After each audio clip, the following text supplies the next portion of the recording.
Peace and love, family. Peace and love. Welcome to another powerful discussion with your sister, Dr. Maat. Tonight, I have with me two brothers, two of my brothers I met on social media. I put up a post and I forgot what the post was about. I know we were speaking about like economics or something like that, and it turned into a whole discussion about economic power versus political power. But before we jump into tonight's discussion, I want Brother Tink to introduce himself to the listening audience. I'm Tink James. I'm an artist, designer. I have my own clothing line. That's basically what I do. I just do art, and I mean that's about it.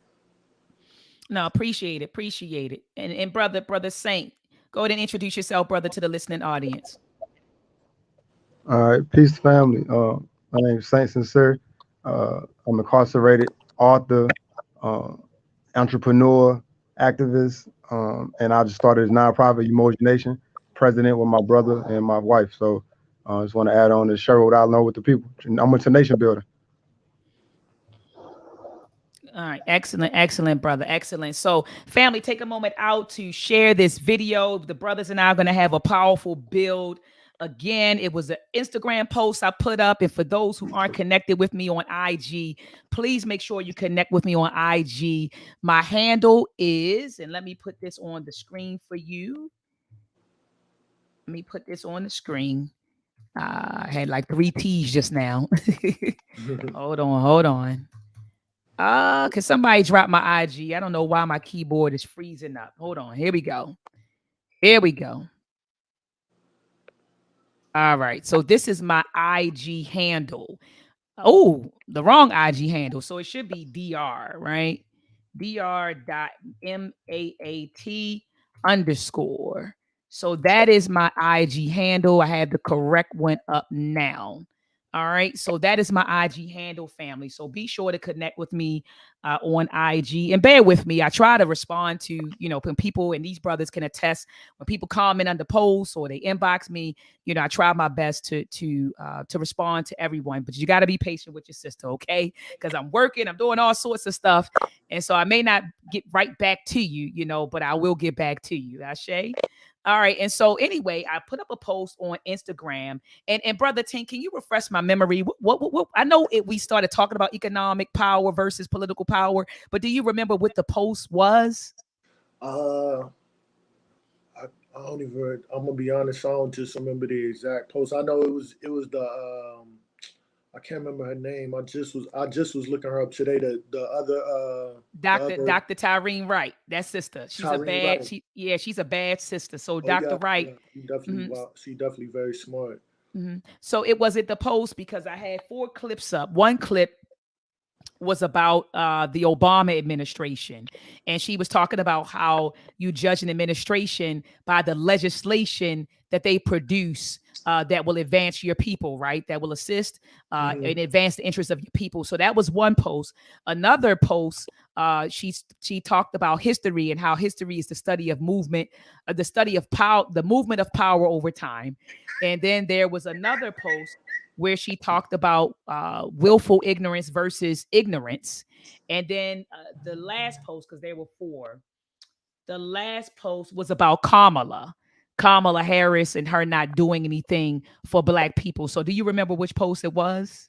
It was you measure an administration or political base on the legislation they produce. Okay, wonderful. All right, brother. And so under there, you made a comment, and I want to start with you because you were the one that made the comment. And then brother Saint came in and he commented, and then under there, then I began to comment. All right, and let me get this troll out of the chat. Let me get this troll out of the chat. We don't have time for the games, okay? We don't have time for the games. But you made a comment underneath Yeah, that post, and I don't know if you remember what you said, yeah. I but was you. just saying, my fault. Mhm. I was just saying that. I was just saying, me personally, like I feel like I just feel like politics just ain't it. Like I feel like we've tried politics for so long, like it's already it's a game that we got into, obviously that we got into after it was already built. So it's just something that doesn't include us, and it's something that still has to be infiltrated. You know what I mean? And it's just not working. It's not working. Like we've had a black president, so-called black president. We got a so-called black vice president right now, and obviously all of the people that the black people that they let into there, they already been pocket checked, for lack of a better word. Like they already have checked them to make sure that they're not someone who will do something to help their people, before they even get in those positions.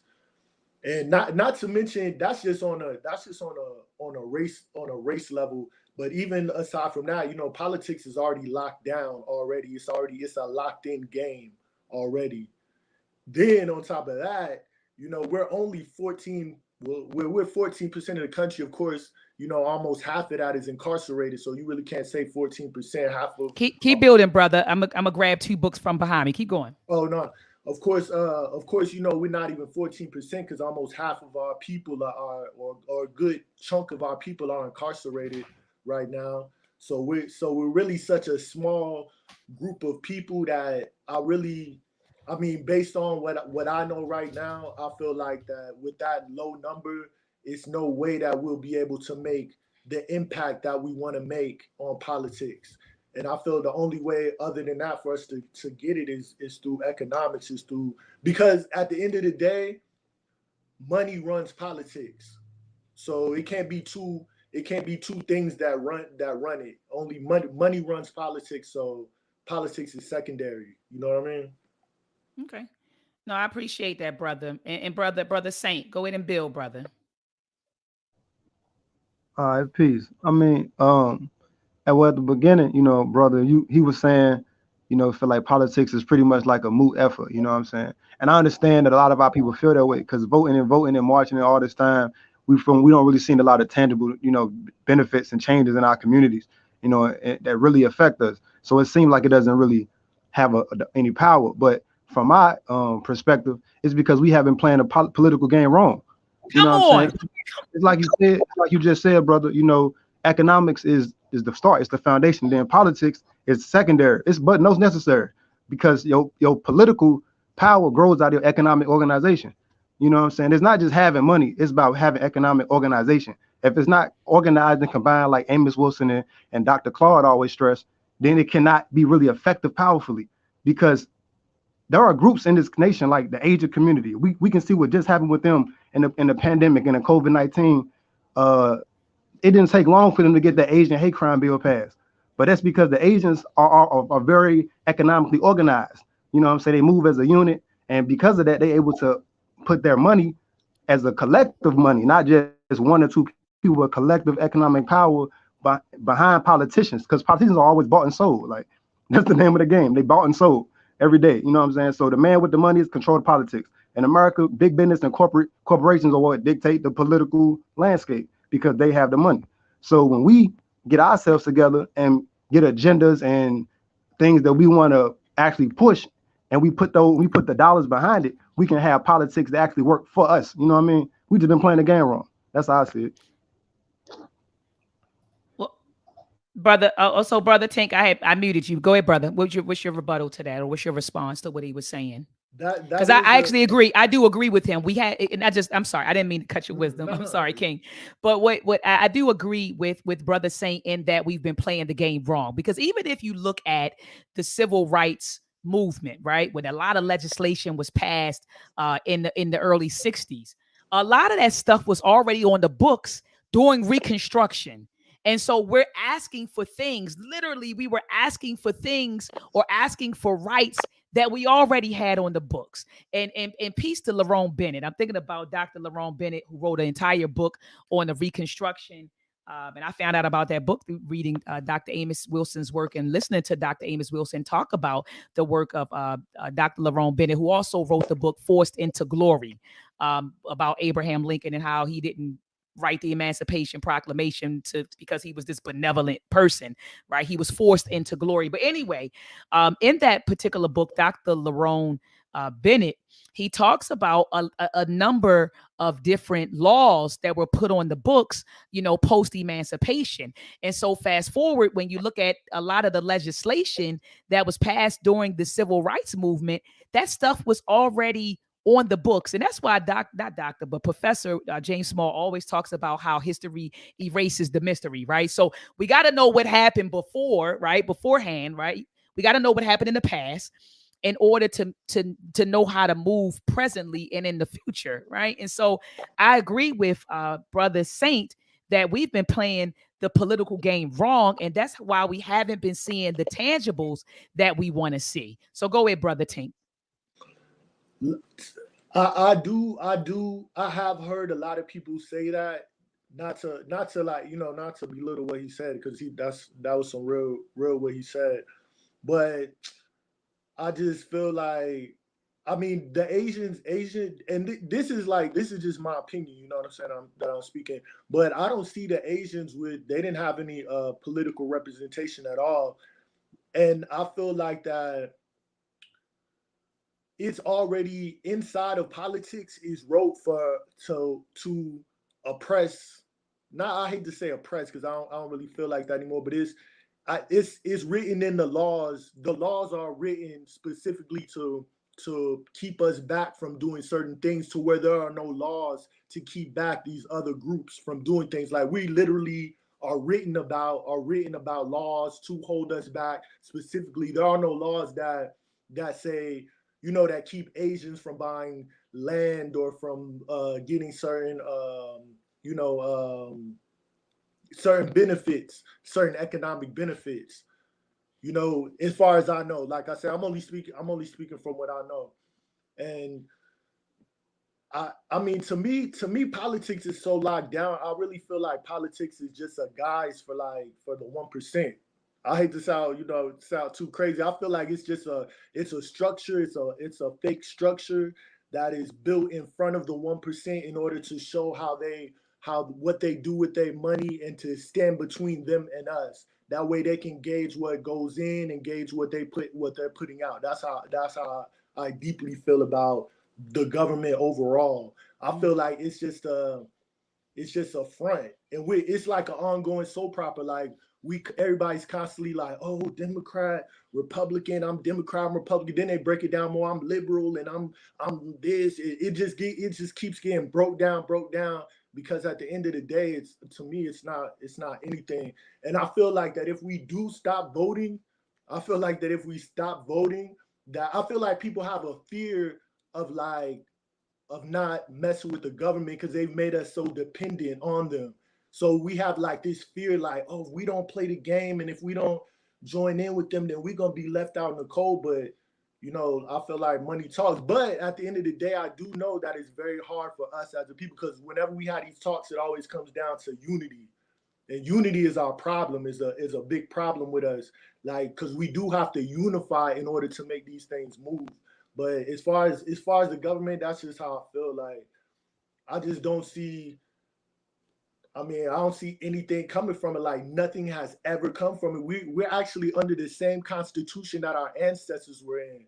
And those people that you were talking about, Well, that there've been same constitution, but you do agree it's been amendments, right? Like, without those amendments, our lives would be different today. Do you not agree with that? you mean like the 14th Amendment? Well, so it was several amendments, brother. I'm sorry.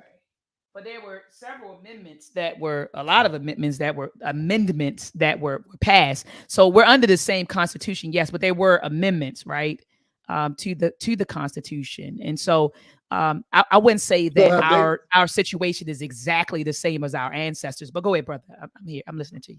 I mean, like I say, that's as far as you are a doctor. I'm not a doctor, so you may No, have come more on, brother. We wisdom. building. Don't Yeah, we yeah. building. We building. Yeah, come No, on. I'm just admitting, it is some things that I don't know. I'm not just on here like, talking as if I know everything, because I No, don't. no, brother. We just a build. Don't worry But about that, brother. those people that you're talking about that forced Abraham Lincoln's hand, that's actually my people, the Gullah Geechee. We went to war in order to free black people. Like, we didn't do any amendments or anything like that. We had to go to war to free the slaves. That's how the slaves got free. It's from the Gullah Wars. I know y'all are familiar with the Gullah Wars, right? Absolutely. Brother Kevin C said 27 amendments. Thank you, Brother Kevin. Go ahead. Okay.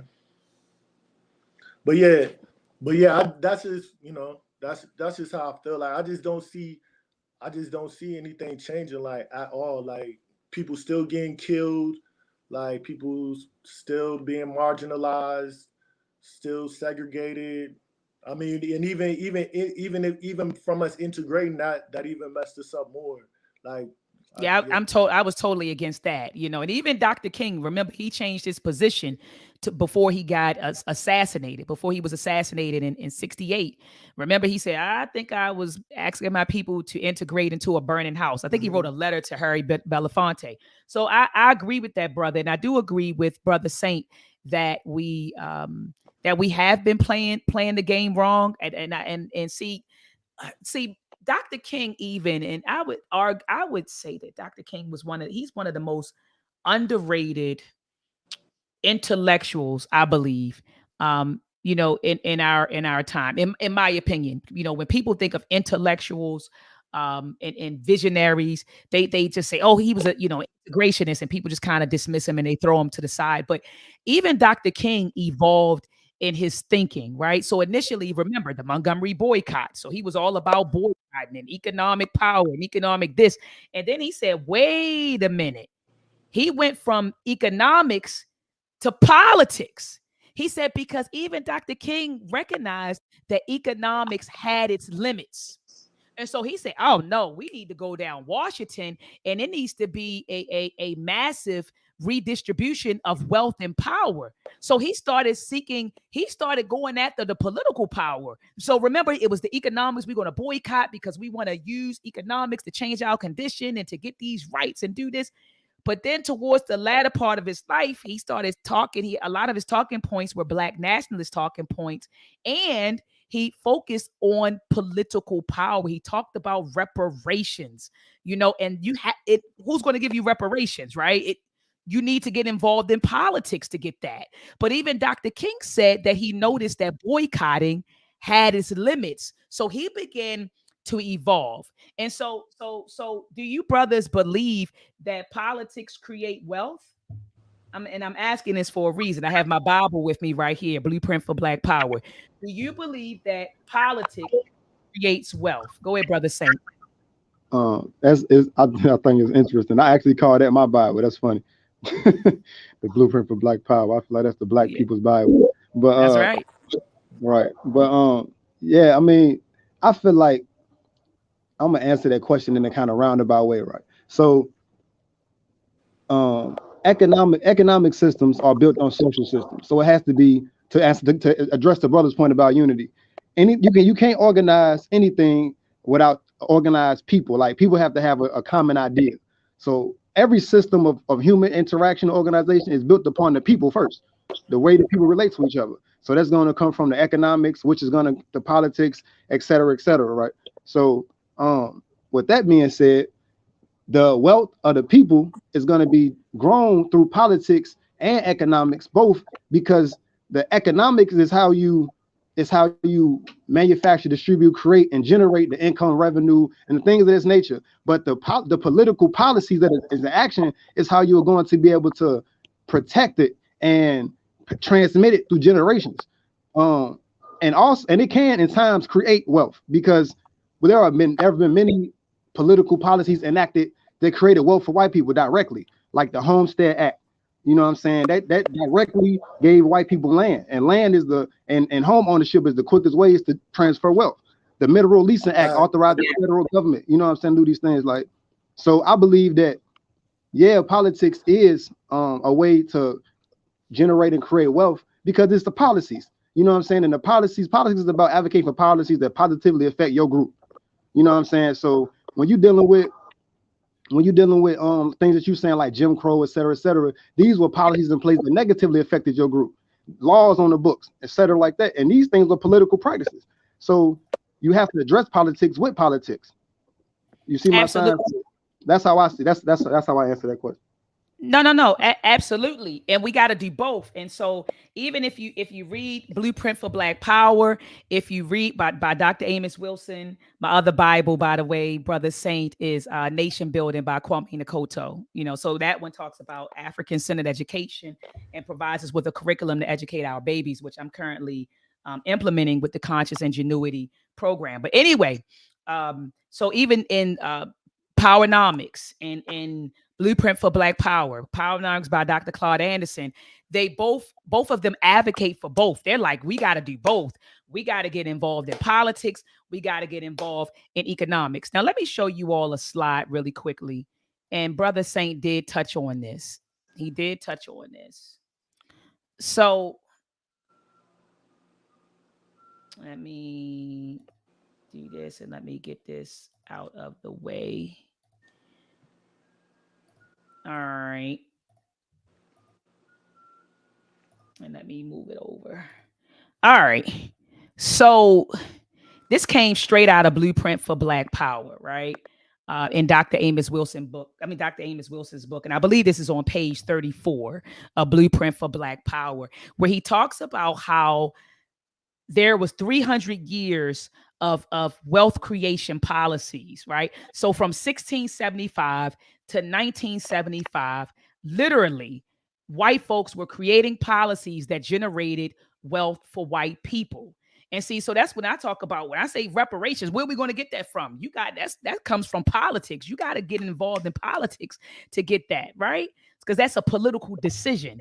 And so anyway, he tells us in 1675 that the Massachusetts Bay Colony cedes plantation rights in 6 square mile tracts to worthy individuals. Free and black slaves were excluded. So then fast forward, you get to 1683. It says Maryland and Virginia established 50-acre land grants to settlers who paid their own way across the Atlantic. And so, they was giving these to people who were classified as white, right? So 1785, you had the federal ordinance of 1785. It authorized the sale of 640-acre tracts to settlers for $1 per acre. As slaves, blacks were legally prohibited from owning property, right? I'm just going to go through really quickly. In 1800, the federal government establishes liberal credit privileges in Western territories for buyers of public land at $1 an acre. Free and black slaves were not eligible. 1830, the Federal Preemption Act grants land settlers rights to purchase up to 160 acres each at $1.25. Black slaves ineligible. No evidence of significant participation by free slaves. In 1850, the beginning of the massive federal land grant program for private railroad companies. Outright awards 130 million acres frequently include property for 20 miles on either side of roadbeds. I'm sorry, I'm looking at like tiny writing on this side, and the slide is here. So it says these lands later found to contain billions of dollars of petroleum and mineral reserves. Black businessmen were never considered. All right, hold on. I just want to go through this. Now, this is the Homestead Act that Brother Saint was talking about. Okay. It says the Homestead Act grants settlers 160-acre tracts of federal lands without charge. Over 250 acres of public lands transferred almost exclusively to whites in the most important land program in American history. Negro claimants blocked by lynch mobs, intimidation, and refusals of local authorities to protect their claims. Now, there was a book that my book club, the Read Book Club, we just finished reading. It's called The Color of Money, Black Banks and the Racial Wealth Gap by Marcia Baradarian. In this particular book, she talks about how you have millions of white people who still live off of the wealth that was created by the Homestead Act today. All right. In 1889, you had the Oklahoma land rush, where 150,000 white settlers scrambled to claim their choices. Savage lynchings, Ku Klux Klan terrorism, and Jim Crow legislation kept Negroes out. Later, their heirs and successors of white settlers were the discoverers of billions of dollars of petroleum resources on these lands. 1920, you have the Mineral Leasing Act, authorizes the federal government to lease public land for the exploration of oil, gas, and other minerals. Affluent Negroes need not apply. We almost finished, family. Bear with me. In 1926, it says the Federal Air Commerce Act authorizes the granting of monopoly air routes to qualified aviators. The nation's airlines were born. 20,000 white pilots learned their trade in the rigidly segregated World War I Army Air Corps, ensuring that the ownership of commercial aviation would be lily white. In 1927, then you had the Federal Air Commerce Act authorizes the granting of monopoly air routes to qualified aviators. The nation's airlines are born. So then you wonder why Black people don't own planes and airlines, right? Okay, 20,000 white pilots learned their trade. Okay, so it talked about that again. So to move into 1939, the Federal Communications Commission issues the first licenses for television broadcast stations. So we see and say, Black people don't own networks. We don't own TV stations. We don't own broadcast stations. Well, let's go back to 1939. It says no grants were made to Negroes until token awards of the late 1970s. In 1980, all television franchises valued at 5 million to 10 billion held exclusively by whites. Oprah Winfrey did not own Network. She didn't own it, right?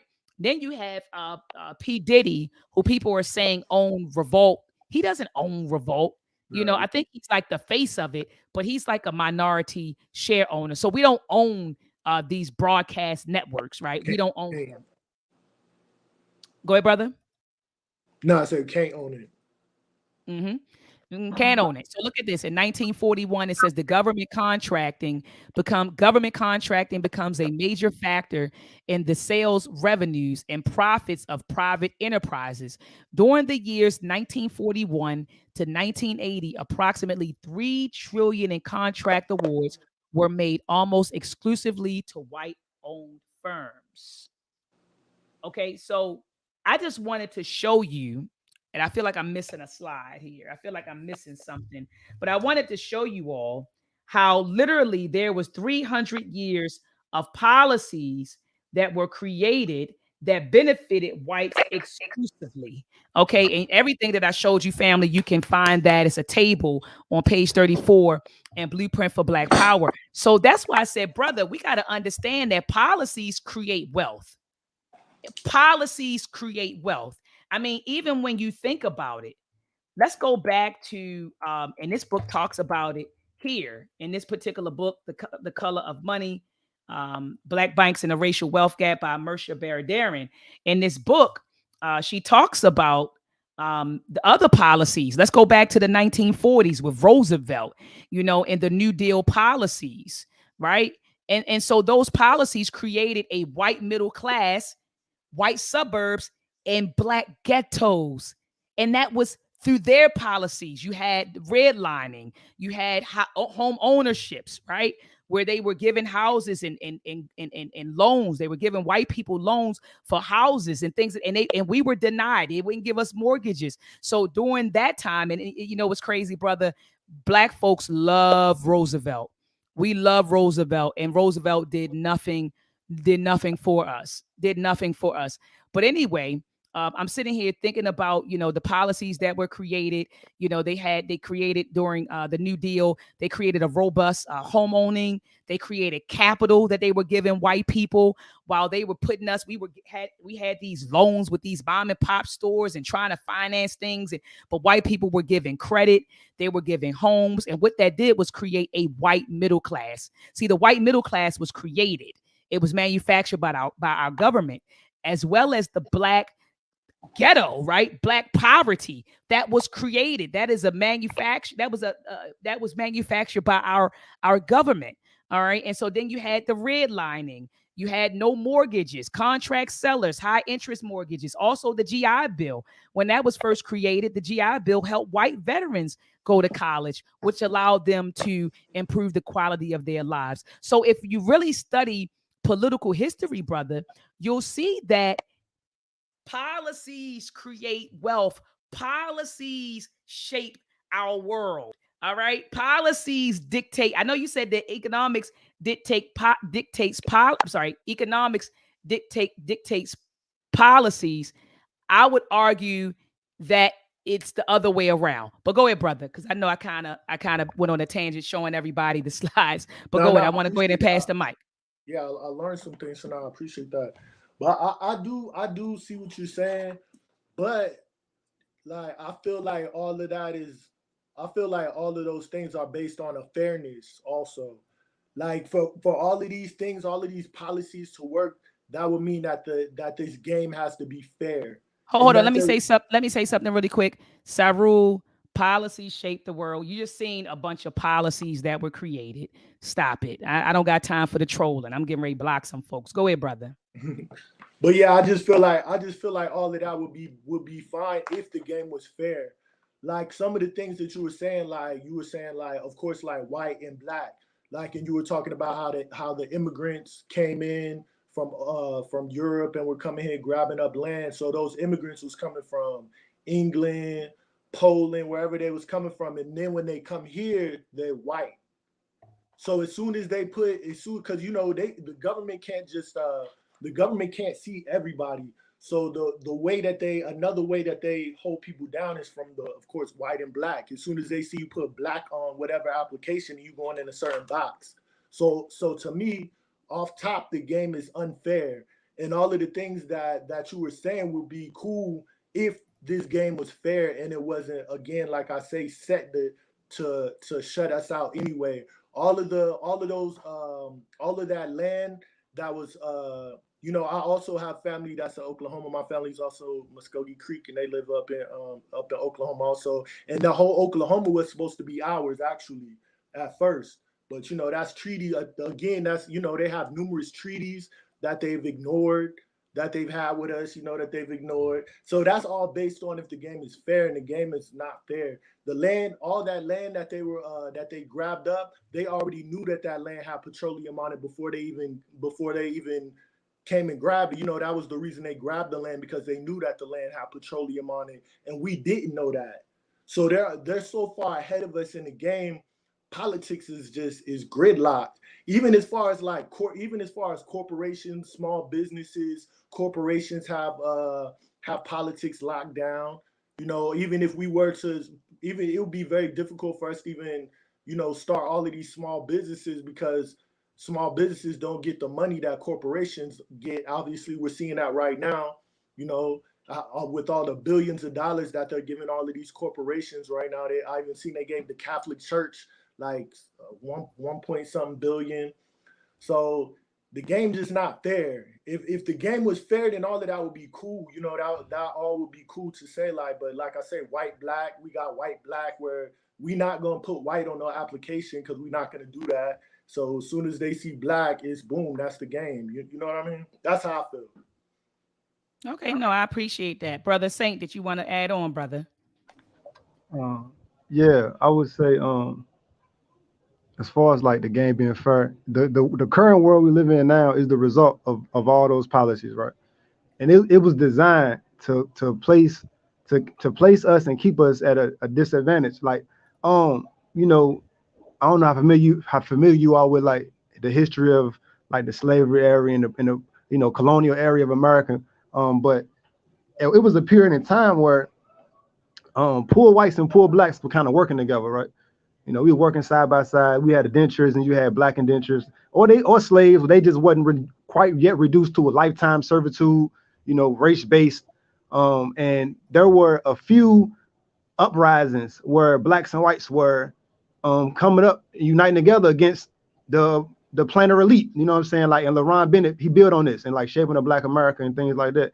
He speaks about this area of history where we had these different rebellions, and the response to these rebellions was for this rich aristocratic, I don't know if I'm pronouncing that right, class to create laws and penalties for white people uniting with black people. So they deliberately created the or used the idea of racism to separate and divide people, right?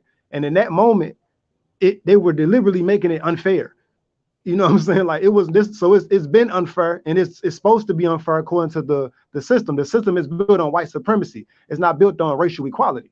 You know what I mean? It's not built on those ideas. So yes, it's unfair, but it's like you can't have a defeatist mind state. You can't go into it like, well, it's unfair and we can't do anything about it, or it's unfair and it's just gridlock. You know, we have to figure it out, study it. You know what I'm saying, and then make the correct strategic moves to address the things that we up against. That's why being apolitical is kind of revolutionary, because politics is very necessary in the liberation of our people. You know, so and that all start with education. You know what I'm saying? It starts with education. It starts with us building. It starts with us coming to know knowledge of self, realizing who we are as a people, our history, where we come from. You know what I'm saying? And then once you know where you really come from, you know what you can really attain and what the world is really like. Because white people have only been in power for a couple thousand years, man. Like Teach, for the most teach, of brother. humanity, it was people like me and you and the doctor, you know what I'm saying, who was ruling calling the shots. And it was, and I believe, you know what I'm saying, that it was a different type of paradigm and a more holistic lifestyle. And if that's what we want for our people, we can't come into this like accepting the fact that because it's hard or it look bad and that it just is what it is. Nah, it ain't just what it is, what it is. It just it's work. You know what I'm saying? It's time for the gods and earth to rise up, you know what I'm saying, and put our work in. So with that being said, like I just say, brother, from me to you, I just say that keep learning, keep studying, and don't be defeated. Don't get defeated. Don't ever let the system, because when you start to accept, like, man, we can't do this, we can't do that, then it's winning. The system is doing what it's meant to do. It's meant to burn you out so much through all these areas of white supremacy, like Crest saying, every area of people activity. You know what I'm saying? White supremacy operates. So everywhere you turn is going to be another obstacle, another barrier up against you. But you still kind of press on. You know, you still kind of be vigilant. So I mean, that's my piece in regards to that, right? Like, because it is hard, bro, but we just got to keep fighting. You know what I'm saying? And organization, unity. You know what I'm saying? And it start here. Absolutely. Absolutely. So let me ask you a question, brother, brother Tank. So you were saying like we need the economic power, right? We need to go at the economic. So can you tell us, brother, your thoughts on how to establish or to garner, I think that's the word I'm looking for, to garner economic power, brother? You got to unmute yourself, brother, or maybe I got to unmute you. Yeah. So how do we garner economic power? So first, I wanted to I agree with what Brother Saint was saying, and it's not that I feel defeated by it. It's just I feel like we should try a different direction. That's all I feel like. I do understand what you're saying. Like you can't just have a defeated attitude, but I feel like I said, I mean, like the black and white alone, the black white code alone, like it's locked. You know what I mean? As soon as you put that, like as soon as you put white or black, it's locked. You know what I mean? But the way I think that we could get it is, of course, by, like you say, not having a defeatist attitude and us starting black businesses, starting way more black businesses, and starting that by educating our children early, like you were talking about, and not by getting the kids when they get out of high school, but teaching them super early That's about right. business and about growing their own food, being dependent upon ourselves, because that's really how they got us. They really got us by hey, you know what, if y'all just give us this land, then y'all really won't have to worry about anything. Y'all could just relax. We'll bring y'all the food, and y'all could just do what you do, and that's what. And the more dependent we got, like now, like you said, we got projects, we got welfare. People are just totally dependent on the government so much. They wait on their word to tell them what to do, what to eat, what to drink, what like we have to get away from anything European, in my opinion. Like we have to get away and do our own thing, and that is by, of course, in the mindset of us being unified, of course, and that's from us of us starting our own business. I was talking about earlier to my friend. We was talking about Young Thug, and like we was talking about, my friend was telling me, like, you know, that it was sad that he ended up going, that, you know, not him, but people end up going that direction. Like people end up going, a lot of people from their upbringing, they end up going that left direction. You know what I mean? And he was saying, you know, that a lot of people don't have the opportunity to get that guidance. And I was saying, you know, not only do they need guidance, but they need attention. Like, cause you know, they'll have a little program for the kids, and the kids might do the program, and it's like, ah, you did the program, you know, get on. But we need to show the kids like attention. We need to really get into them and really pay them hard attention from when they're young, and then we gonna build them up. And we'll be able to build each other up, and we'll be able to have that unity. We'll have the mindset of not going to go sell no dope, or, you know, which is something that a lot of us fall into, because, you know, it's in the community. It's like, you know what I mean, you don't want to work nowhere for no little money. You want to get big money. And, you know, of course, we're not educated at that point in our life, so we're gonna go, oh well, it's dumb to get little money when you can get big money, and all I got to do is look out for these folks and make sure these folks don't grab me up. So we need to get them out of that mindset, totally get our whole community out of that mindset. Business should be the mindset, young businessmen, not young dope boys. You know what I mean? So that, like you said, like you were talking about coding, like just having our own businesses, build basic, you know, because it's a need for everything. It's a need for black everything, like black notebooks, black iPads, black telephones. It's wide open for us to do everything, you know. So we need to get into that mindset. That right there will blow the doors open if we can just get into that, like just building our own products where we're supporting our own products. You know what I mean? That's just how I feel at this point. So let me ask you a question. Do you believe that that would close the racial wealth gap? The 275. I mean, yeah, I think you know. I mean, like he said, I'm optimistic about our people. You know, so yeah, I do No, think so we you're could. saying that you're saying if black people start businesses, if black people start businesses and buy from each other. Now I'm talking, when I say black people, I'm talking about black Americans. So you're saying if we start Yeah, businesses for and sure. we create economic engines in the communities that we live in, and we begin to, you know, hire our own, sell to each other, we can build wealth that way. Is that what you're saying, brother? Exactly. Yeah, and Okay. not to mention just changing the whole root mindset of our youth, and, you know, Yeah, no, it, I'm with you. I'm with you. You're mhm. saying, you know, that it becomes a culture that we engage in business and buy from each other. I want to say this to you, brother. I really want you to read this book, because that won't close the racial wealth gap. Okay, it's a book called "The Color of Money: Black Banks and the Racial Wealth Gap" by Marcia Baradarian. A lot of these things, and I was I was participating in a discussion on Clubhouse, and there were brothers who were, oh, we need to do this, we need to do that. A lot of the economic solutions, or the solutions to our economic problems, a lot of that stuff we tried already, you know, like post-slavery, you know, during reconstruction, we tried these things. And you know what they did when we built up communities? They either tore them down through physical violence or political violence. There was I know a lot of people talk about Tulsa, Oklahoma, but in North Carolina, there was an area, a community called Haiti, and you know they built it up. It was a thriving, we would call it a self-sufficient, you know, community, right? A self-sufficient, self-reliant community. And what happened was the government decided to build a road, a highway through the community. So we can sit here and say, oh, I'm not practicing politics, I'm not getting in politics, we just going to go over here and do our own thing. But what happens when the government says, you know what, eminent domain, we getting ready to, we want to put some buildings there, so you all got to get out. But that's the same thing. We both saying that it could be destroyed on each end. Like either way, they could destroy. You know what I mean? Either way, it could be destroyed. That's what we said.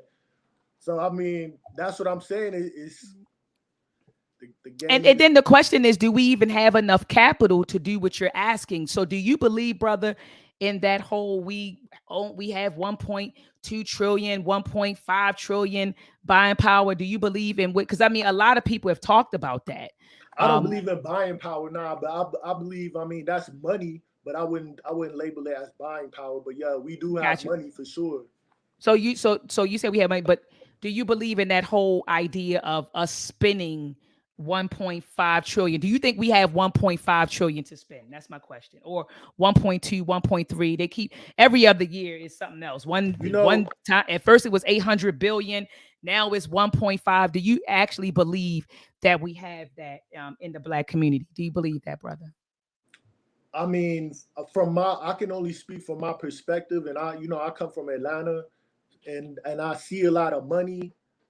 I see a lot of people with money. I see a lot of people spending a lot of money. I see people wearing different clothes every day, never wearing the same clothes. I see people driving different cars every year, switching up to the newest model car. So I mean, I think I'm not gonna say we have that number because I never would just believe no number that I hear media say. But I do believe that we have some money. I do believe that the money that we have could be pushed in a different direction. Because I mean, look at what we buying. Like we buying Nike, we buying. I mean, I buy this stuff too. I'm not just capping like I don't buy that too. But we buying we getting them filthy rich, and they getting rich some kind of way. Mm. So it's not from them because most of a lot of them that I see, they're not into clothes and monetary things as much as we are. I feel like just from my own personal perspective. No, absolutely. And so we don't okay, so I hear what you're saying, and you're saying, and a lot of people believe that, right? Like Black people, we spend our money. We're pegged as like frivolous spenders. Like we just throw our money away on cars and clothes and jewelry. But a study came out, and brother Kevin, I see you in the chat, brother, dropping a lot of jewels. A study came out, and brother Kevin, if you can find it for me, please post it in the chat.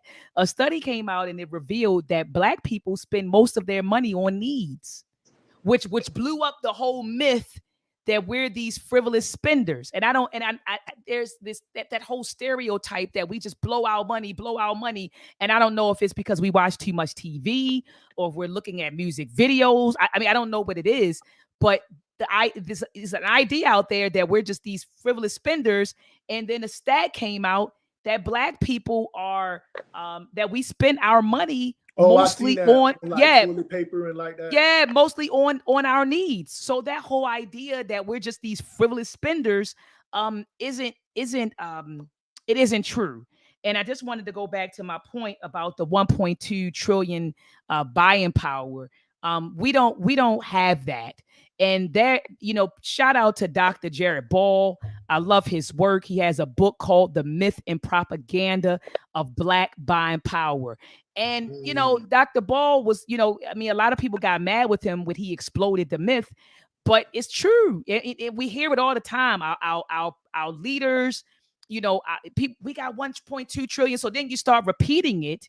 And then you find out, when you study it, when you trace the origins of the myth, it goes all the way back to the brother John H. Johnson, who was the Black media owner of Ebony and Jet magazine.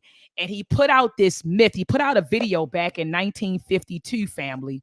And I want to show it to you really quickly. But what do they classify? What do they classify as a need? Because I'm telling you, I'm like everybody around me. No, I got you, brother. You basing it on everybody around you. I'm telling you with the collective, the study of the collective. The collective. Let me show you. So there was this video that was dropped in 1954, and I'm not going to play the whole thing. Oh yeah, I've seen it. And the video is called "The Secret of the Selling of the Negro." Yeah, we like luxury goods and like that. Yeah, watch this.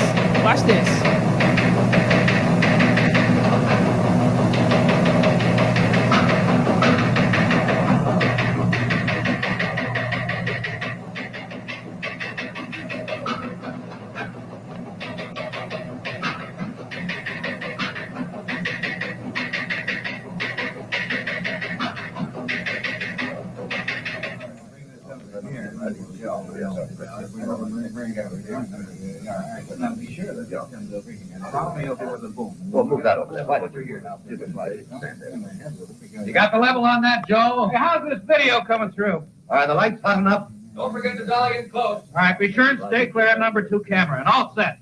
Stand by.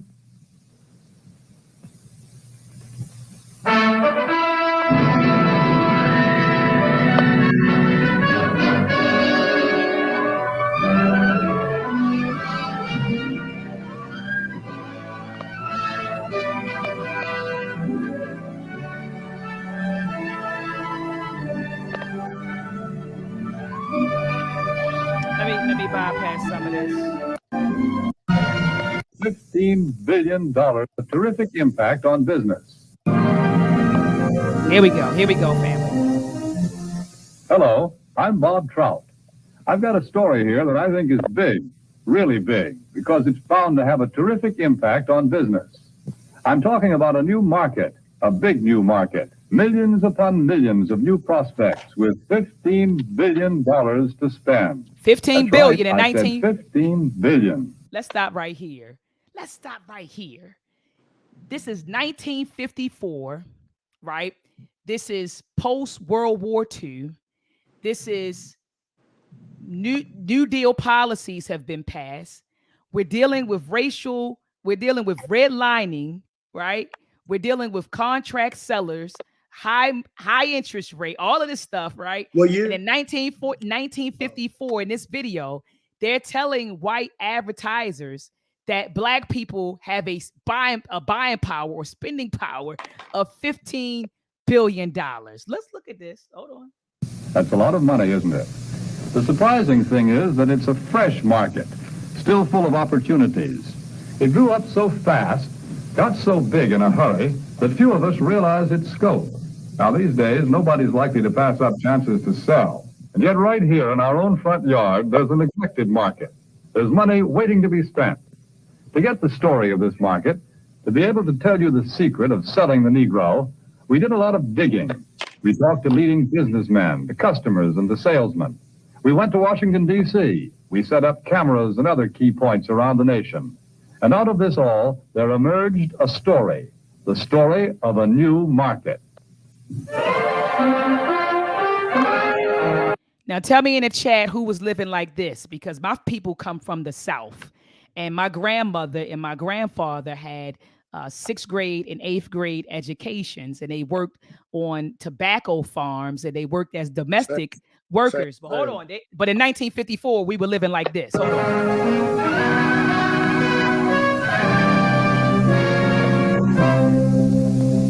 Yes, this is the market we're talking about, the new Negro family. Their name is Wells or Wilson, Smith or Brown or Alexander or Breen. They live in Chicago, in Atlanta or New York, in Detroit, St. Louis, Los Angeles, any one of 1,000 cities and towns. All over the country, families such as this are enjoying new prosperity. They have new interests, new standards of living, a buying power they've never enjoyed before. There are good prospects for practically all types of goods and services. All too often, though, they're overlooked prospects. Why? Because of some good, valid reason? No. They're overlooked because of mistaken ideas, because of out-of-date ideas about how the Negro lives and how he buys. The truth of the matter is that the Negro lives pretty much the same as other folks. He buys pretty much the same way, too. But just the same, how we live the same as other folks, as white folks, when you have white folks living in suburbs and black people confined literally to ghettos. I mean, So- we got the data, brother. Go ahead. I'm gonna add though, like my family is also from the South. My family is also from the tobacco fields. They grew tobacco, same sort like you. But some of my family did move to Atlanta and Detroit, and all of us did. That was the Great Migration, brother, that took place. That's why I'm in Baltimore. Some people, my family in California, and some people, it's the Great Migration that took place between 1915 and 1970. But you even looking at the data during this time, most black people were domestic and agricultural workers during this time. The collective of us were. I know a lot of people were like my family stayed. I'm really the first generation to move to really live in the city out of my whole family, but to live in to move out of the country. But like a lot of my family was getting money, like working at factories in Detroit. They was coming back. You know, these are stories from my Yeah, yeah, mom. yeah, They was coming absolutely. back Yeah, with yeah. Cadillacs and coming back with money. You know what I mean? From those factory jobs, working at the plants, Ford plants, and like They that. did. They did. Yeah, they did. They did. They did work at the plants. Hold A on. lot of I want to show one more minute, and I'll stop with this. old doubts and opinions keep cropping up over and over again. I don't like to do business with Negroes. They're drifters. You can't keep track of them. Yes, although a lot of people think that way, the truth is that 1 out of every 3 Negro families living in cities today owns its own home. So, did you believe that stat that 1 out of 3 Negroes in the city own their own home? At the height of redlining and where where bank during an era where banks wouldn't give us a mortgage. Let's keep Nah, going. nah, nah, yeah. That figure comes directly from the United States Bureau of Census. Maybe so, but Negroes are poor credit risks. Not more of a credit risk than any other group. Actually, the Negro homebuyer meets his payments faithfully, often more faithfully than other race groups in the same economic level. That's the information we got from people who ought to know, the National Association of Real Estate Boards. Well, maybe, but I've always heard that Negroes buy shoddy, poor quality merchandise. No, it's just the other way around. According to leading researchers, in proportion to population and income, Negroes buy more quality products than any other comparable United States group. You see, there are a lot of confused notions about the Negro customer. But when you dig right down and find out about them, they just don't hold water. Negroes own homes. They meet their payments faithfully. They buy good brands of merchandise. So why let a lot of old-fashioned ideas hurt profits? Take a look at the real facts. Here in Washington, D.C., the nation's capital, some amazing facts and figures about this new market have been uncovered. For a first All right, and so I just wanted to show the family the origin of this money that the Black community allegedly has, and so the root of it came from, or the origin of this myth of Black buying power. It came from John H. Jackson, again, the Black media owner of Ebony and Jet magazine. He wanted to attract white advertisers, so he put out the video called "The Secret Selling of the Negro" in 1954. And he pushed this notion that, hey, this is a market that you all haven't tapped in. This is an untapped market, right? You all should tap into this. Give us dollars and start so you can promote your goods to this market. And so, we can get into a whole conversation about the Black Boule, but we got sold out. We got sold out. And so he took their dollars and began to promote white products to Black people, and he got rich doing it. And so then you had other prominent Black leaders repeat that. Oh, we have a buying power of this. We have a buying power of that, right? And so going back to my initial question, I just wanted to touch on the origin. In the book, The Myth and Propaganda of Black Buying Power, Dr. Jared Ball says this on page 11.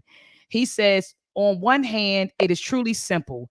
For example, the median income for Black America was reported in 2018 at $40,000, $40,258.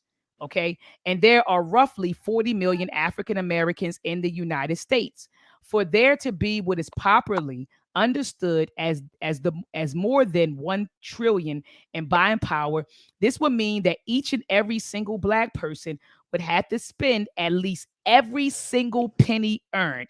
That means every woman, child, and man, regardless of age, would have to spend it all to amass the claimed numbers. 40 million times 40,000 is 1.6 trillion, slightly more than the claimed 1.2 trillion in buying power. So he said it's really simple. You just do the math. Yeah, that's true. And you'll see that it's not even that.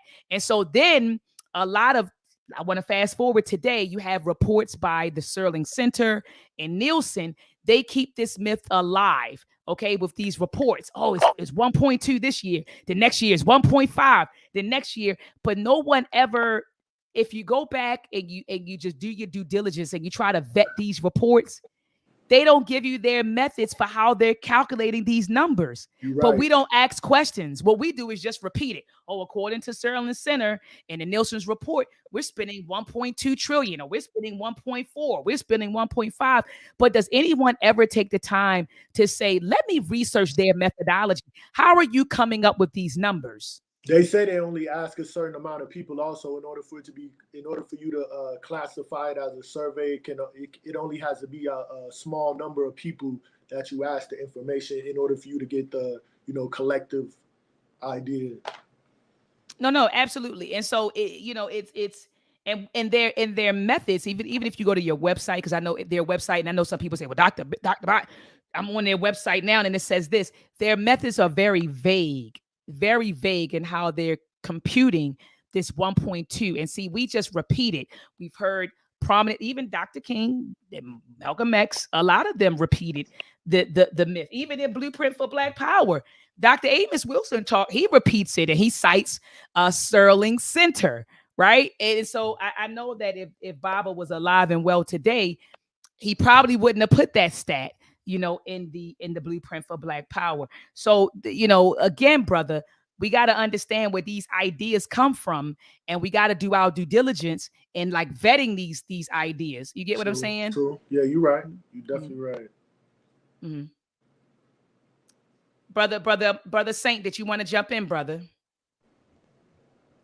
Yeah, it was. I wrote a book a while ago, and I cited it to myself. I think I used just like what I heard, and I went to the Census Bureau and did some research, and that's what a lot of that too come from when you talk about how Black people spending money frivolously. When I was doing my little research, and this is before I understood the propaganda of data, what I'm saying, how that too is manipulated, what I'm saying. And yeah, so right, so I had found like different statistics saying that we spend our money on cigarettes, alcohol, and these things versus these products. But when you dig a little deeper, you realize how, like you say, how they extrapolate data, how they might take a small percentage of people and then what I'm saying, say, well, this represents all these. And it's just a lot of bias, what I'm saying, and vagueness.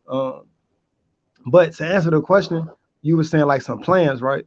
I mean, and to keep in line with the bill, it's like I was saying, you can have economics, like you can have businesses, you can control manufacturing, transportation, even get down to the resources. But if you don't have the political policies in place, you won't be able to protect it. You know what I'm saying? Like your wealth can always, whatever you generate can always be taken from you, whether it's through, like you were saying, the eminent domain in the government, whether it's through these domestic terrorist attacks by these, white racist groups, you know what I'm saying? And then like at one point in our history, we couldn't even get insurance.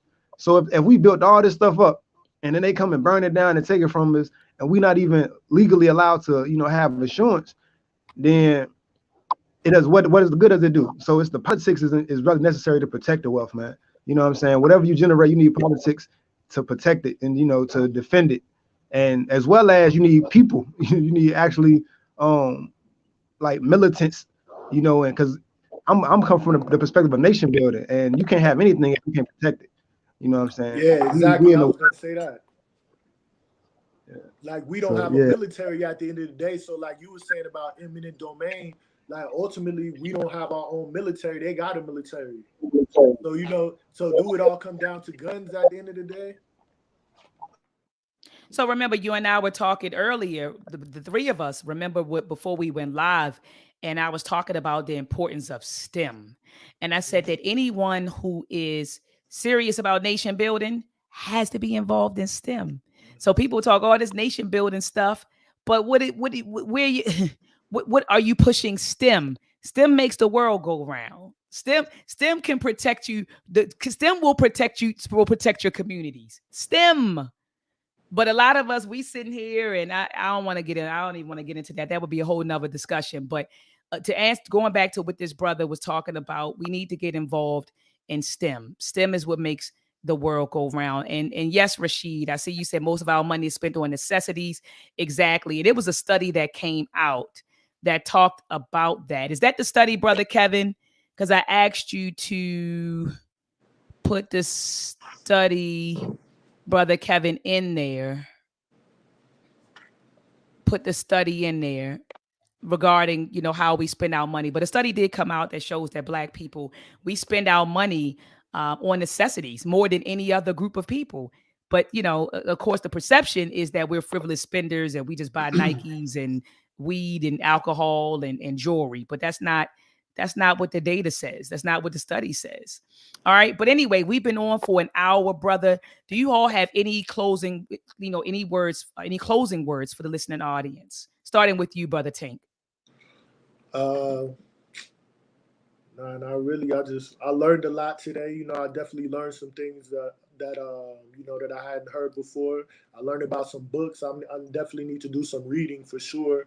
And like I said, like I said, just sitting here listening to y'all, both you guys were saying, like, I wonder, does it all come down to military and guns? Like at the core bottom, does it come down to us not having our own military? Because that's what's ultimately, if you're gonna take it down to tiers, you know what I mean?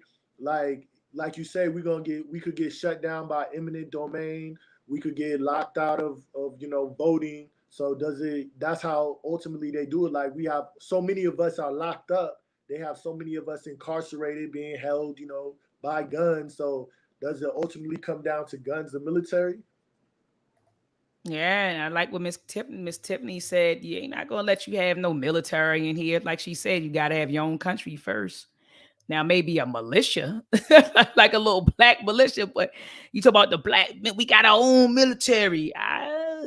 But that's what I'm saying. Ultimately, like, when it comes, if you keep cutting it down, like, they're gonna be like, nah, they're gonna pull out the guns and they're gonna be like, nah, y'all get over here and y'all get over there. So ultimately, would it come down to us having our own military, like, for us to really be able to really get out of this with no, you know what I mean? No, I'm with you. And Brother Charles said if the colonists can make their military when they arrived here, then anyone can make their own military. So I see that point as well. But what I'm saying is, well, military with what?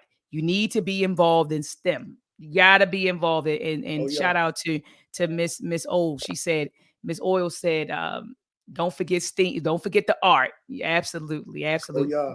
But we gotta be involved in science, technology, engineering, and math, brothers. So we sit here and we talk about the military, and then I say, well, how many of your children are involved in a STEM program, or how many of us are literally like learning STEM? So we want to protect and we want to do all of these things. We want to build and protect. Well, then we have to be involved in STEAM, Miss Oil. All right. So any closing words, brother Saint? Yeah, peace. I agree though that if anything, if you're serious about building nation, you gotta have STEM. It's like Haile Selassie said, you gotta educate your people. In today's, you need technology, and in today's world, STEM is that's the wave of the future. Even with protection, a lot of cyber warfare, we got cyber warfare, people hacking you, all type of. You gotta know you gotta be current. But and before I go, I just want to say, man, power to the people for real, man. Young brother, I learned a lot. I just learned about this video that I didn't know about, and that the myth of that buying power. I enjoyed the conversation. If you want to know anything more about me, you can follow me at Umoja Nation at Umoja.nation on Instagram. And my movement, and we just trying to unify the people because, like I said, start with unity, man. And from unity, we can build in a lot of things. You know what I'm saying? But I'm peace, man. And I enjoy this build. Thank you, Dr. Maat. Thank you, brother. You know what I'm saying, for the discussion. Ain't no problem, brother. And I appreciate you brothers coming on because a lot of times I notice that we'll have discussions like on these IG posts or in these like social media space. And then when I say, well, just come on the platform, let's go live, people run. I mean, they scatter. Oh, she want to go live. But it's like, hey, we was having a nice like build. And some of the things that we discussed, I'm pretty sure that other people may have wanted to like hear it or chime in or or add on and so I just appreciate you brothers accepting my invitation because I said it on the post. I was like, wow, it really like it was a really cool dialogue. And so under the post I said, brothers, you should come on. And I know we were supposed to go, was it live last night, Brother Tank, or it was the night before we were supposed to go live? And then I've been working hard so I wasn't home yet. And I said, well, brother, let's go live, tomorrow. Then I said 1 o'clock today, but then I got caught up with my daggone students until like 3 and got home around 5. So it was just a whole lot going on, man. And so I couldn't do it when we wanted to do it, but we did it, and it was a beautiful build. I appreciate you brothers coming on, and sharing your thoughts and sharing, your research with us. To my listening audience, I appreciate you all coming on. I'll be live tomorrow. I got brother Jonathan Owens. We call him Smash Rockwell. Brother Smash is coming on with a beautiful presentation tomorrow to talk about the word black, because I'm sick and tired of the Moors. Every time I put up a post and I use the word black,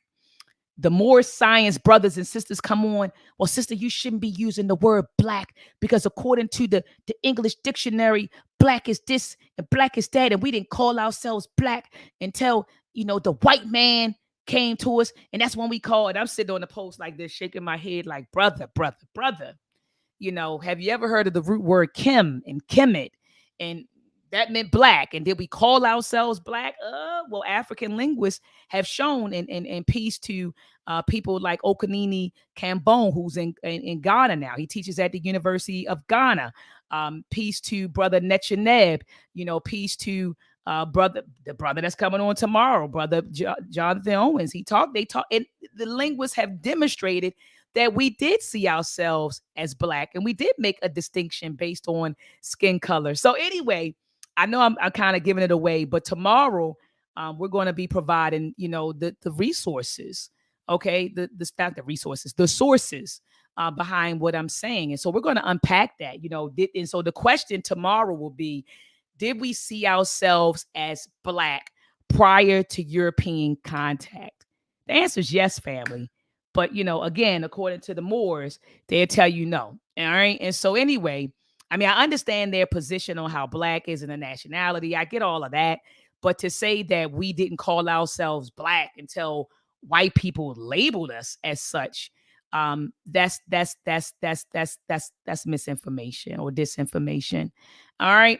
So anyway, family, join me back here tomorrow at 8 p.m. Eastern Standard Time. Have a blacktastic night. Peace and black power.